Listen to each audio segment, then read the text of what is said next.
Okay, we're going to pick up where we left off at simplifying rational expressions. If you didn't see the first video, it'd probably be in your best interest to do so, because we talked about some pretty important things that we're going to include in this video. All right, so we're going to start with simplifying rational expressions.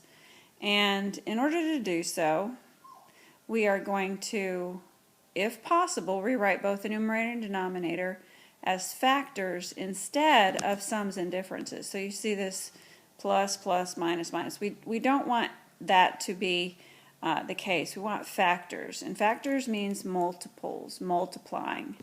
And so let's begin with the fact that these are trinomials that can be factored. And now that they're all factored, you can list the restrictions, and that's what we talked about in the last video.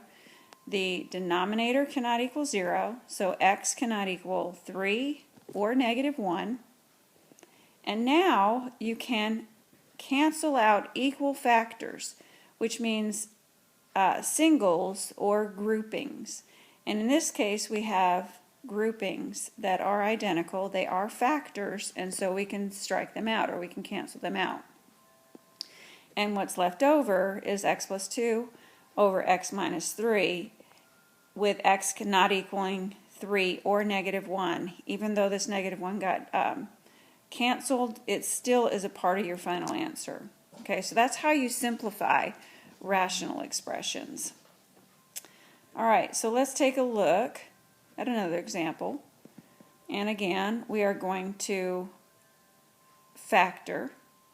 And a common mistake, let me just stop here and say, the common mistake made is striking out before we factored. A lot of people want to strike out the 3's, the 4's, and you're simply just violating order of operations, and I'll try to explain that here in a minute.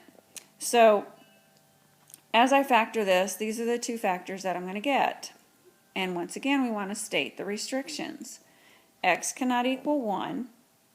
And x cannot equal negative 4/3. And over here is where I showed you how to get that negative 4/3. You just set it equal to 0 and solve it.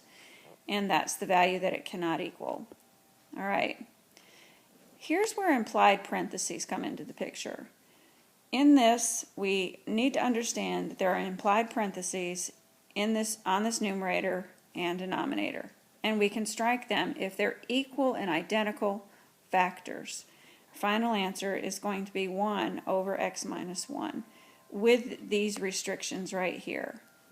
Okay? Alrighty.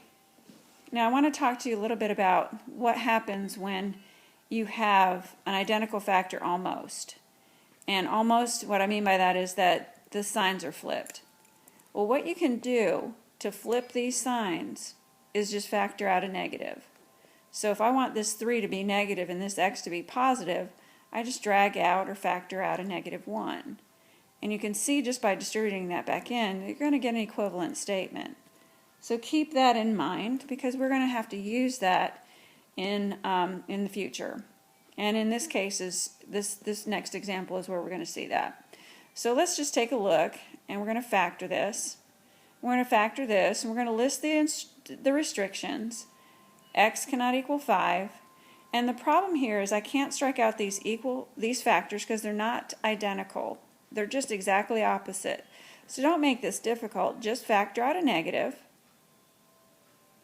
and it flips the signs over. And so that 2 becomes a negative, and I just switch these over, and now I have identical factors. And my final answer, after I strike out those groupings, is negative 2 with x not equaling 5. Okay, so again, implied parentheses are important to understand. When you see an expression like this, you're not going to see the parentheses, but you have to understand that they are implied. And here's another example with implied parentheses. And another one. Okay.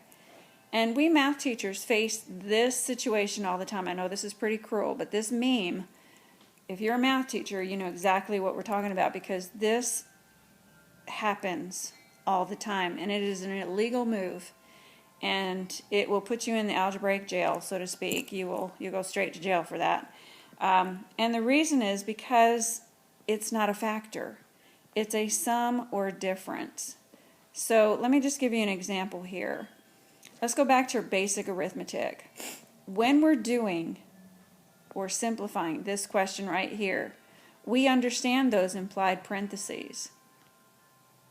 And we follow order of operations, which says do what's inside the parentheses first. What we don't do is we don't strike out sums and differences because we won't get the same answer. Let me put it to you differently. Okay, I'm going to erase this right here for a sec. And I'm going to show you another example so you can see it a little bit better. And so I'm going to use normal mathematics, or arithmetic I should say. And I'm going to take 2, let me change the color here to black. I'm going to say 2 plus 6 plus 4 divided by 2 plus 4. Okay? Now, if we were just evaluating this, we would understand implied parentheses. And we would get 12 over 6, which is 2. What we wouldn't do, let me rewrite this differently. I'm going to rewrite this as a division problem. 2 plus 6 plus 4, in parentheses, divided by 2 plus 4. What we have never in our wildest dreams done, or ever before when you've been asked to do this, have you ever struck out numbers in opposite groups? You've never done that. And you've never done it. You just haven't. Because you understand what those implied parentheses mean. Well, this is just another way of writing a division problem. So in order to get past this, all of these pluses have to be altered to multiplication if we can possibly do it. And then we can strike it out. So again, let me show you an example of that. If I were to change this, that was 12 over 6. So I would take 12 over 6 and make that 2 times 6 over 2 times 3.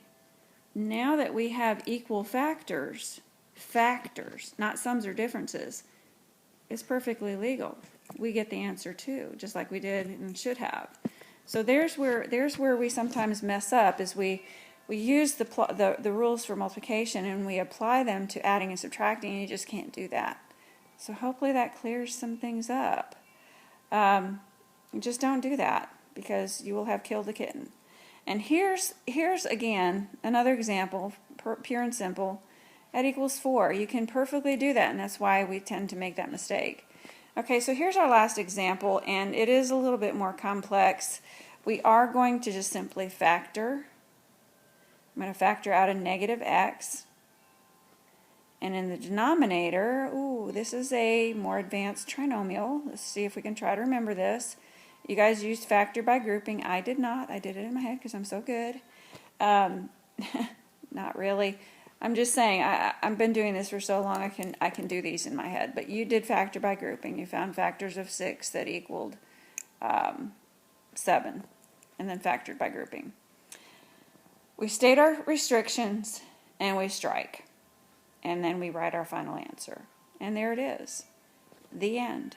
And I hope that this video helped you understand how to simplify rational expressions.